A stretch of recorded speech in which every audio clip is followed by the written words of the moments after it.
13 કરોડથી વધુની ઓનલાઈન આર્થિક છેતરપિંડીના કેસમાં બહુચરાજી ખેતીવાડી ઉત્પન્ન બજાર સમિતિના સંચાલક હિરેન પટેલની કરાઈ ધરપકડ। સુરત શહેરના ગુના શોધક શાખાએ 13 કરોડ રૂપિયાથી વધુની ઓનલાઈન આર્થિક છેતરપિંડીના એક મસમોટા કૌભાંડનો પર્દાફાશ કરી બહુચરાજી ખેતીવાડી ઉત્પન્ન બજાર સમિતિના સંચાલક હિરેન પટેલની ધરપકડ કરી છે।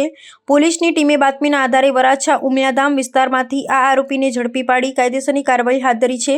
છેલ્લા 5 વર્ષથી બજાર સમિતિમાં સંચાલક તરીકે ફરજ બજાવતો અને પોતાની પેઢી ચલાવતો આરોપી આંતરરાજ્ય આર્થિક ગુનાઓ સાથે સંકળાયેલો હોવાનું પ્રાથમિક તપાસમાં બહાર આવ્યું છે। આ સમગ્ર કૌભાંડની વિગતો અનુસાર આરોપીએ પોતાની પત્નીના નામે મહેસાણા અર્બન બેંકની શાખામાં એક ખાતું ખોલાવ્યું હતું, જેમાં સમગ્ર ભારતભરમાંથી આચરવામાં આવતી છેતરપિંડીની માતબર રકમ જમા કરવામાં આવતી હતી। પોલીસ તપાસમાં એ હકીકત સામે આવી છે કે ગુનેગાર એક જ દિવસમાં 5 કરોડ રૂપિયાથી વધુનો ગેરકાયદેસર રકમ આ ખાતામાંથી મળેલી હતી।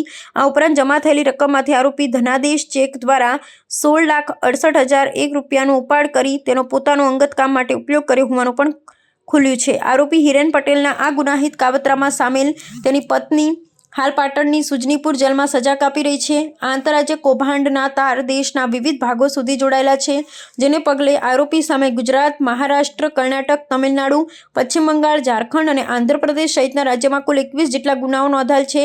ચુસ્ત પોલીસ દ્વારા હવે આ મામલે વધુ સઘન પૂછપરછ અને તપાસ હાથ ધરવામાં આવી છે, જેમાં ભવિષ્યમાં અન્ય મોટા ખુલાસા થવાની પૂરેપૂરી શક્યતા છે।